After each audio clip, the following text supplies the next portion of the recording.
और बतावे के चाहतनी छोट भाई धनंजय धड़कन के तो हो गया बवाल। पहली बार दिलों के धड़कन धनंजय धड़कन के साथ अवधेश प्रेमी। नमस्कार, स्वागत है आप सबका अपना चैनल एमके के भोजपुरी में। दोस्तों, पहली बार दिलों का धड़कन के लिए वीडियो बनाए अवधेश प्रेमी यादव। चलिए वीडियो शुरू करते हैं। अगर अभी तक एमके के भोजपुरी को सब्सक्राइब नहीं किए हैं तो सब्सक्राइब कर ले इसी प्रकार के न्यूज सबसे पहले देखने के लिए। तो दोस्तों, आटा चक्की एक प्रेम कहानी जो फिल्म आ रही है उसी पर पहली बार अपने दिलों के धड़कन धनंजय धड़कन को लेकर वीडियो बनाए हैं चहेते भोजपुरी सुपरस्टार अवधेश प्रेमी यादव। वह वीडियो हम आगे दिखाएंगे। उससे पहले बात कर ले कि कल यानी 3 फरवरी को एक इवेंट रखा गया था फिल्म को लेकर, जिसमें बहुत सारे कलाकार और मीडिया भाई बंधु आए थे, जिसमें आप सब चैनल एमके के भोजपुरी का भी नाम आया था। इनवाइट मिला था लेकिन कुछ कारण वजह से हम नहीं पहुंच पाए। लेकिन इसी बीच अवधेश प्रेमी ने एक वीडियो शेयर करके सभी दोस्तों सभी दर्शकों को बताया कि जाकर फिल्म देखिए और बहुत खुशी हो रही है कि एक दूसरे को लोग सपोर्ट कर रहे हैं। हालांकि आप सबको पता होगा कि अवधेश प्रेमी और धनंजय धड़कन में टक्कर यानी लफड़ा चल रहा था गाने को लेकर, लेकिन आखिरकार अपने जिले का अपने इंडस्ट्री का नाम जैसे आगे बढ़ रहा है, जैसे ही भोजपुरी में पहली बार अपने मोतिहारी जिला का पहला धनंजय धड़कन का फिल्म हॉल में लगने जा रही है आटा चक्की एक प्रेम कहानी 6 फरवरी को। उसी को लेकर अवधेश प्रेमी ने वीडियो शेयर किया। चलिए वीडियो दिखाते हैं और आप सब कमेंट कीजिएगा कि वीडियो कैसा लगा जब अवधेश प्रेमी ने सपोर्ट किया दिलों के धड़कन धनंजय धड़कन को। और इस वीडियो को लाइक कीजिए, सभी दोस्तों के पास शेयर कीजिए। चलिए वीडियो को दिखाते हैं, फिर हम बात करते हैं।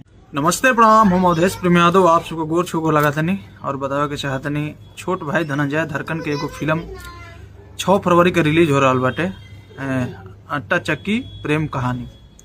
आप सब जाई और भाई के फिल्म के ढेर सारा प्यार आशीर्वाद स्नेह दिया आप सब। 6 फरवरी के यूपी और बिहार में रिलीज हो रहा बाटे आटा चक्की एक प्रेम कहानी। आप सब जाई और वो फिल्म के देखी और अपन प्यार दुलार आशीर्वाद दी। Thank you, love you. तो आप सबने वीडियो देखा तो आप सब इस वीडियो को लाइक कीजिए, अपने सभी दोस्तों के पास शेयर कीजिए और कैसा लगा इन दोनों के साथ अभी जरूर कमेंट कीजिएगा और सपोर्ट करने के लिए तैयार रहिएगा फिल्म देखने के लिए आटा चक्की एक प्रेम कहानी को। तो चलिए चलते हैं, मिलते हैं एक और नई वीडियो में। तब तक के लिए जय हिंद, जय भोजपुरी।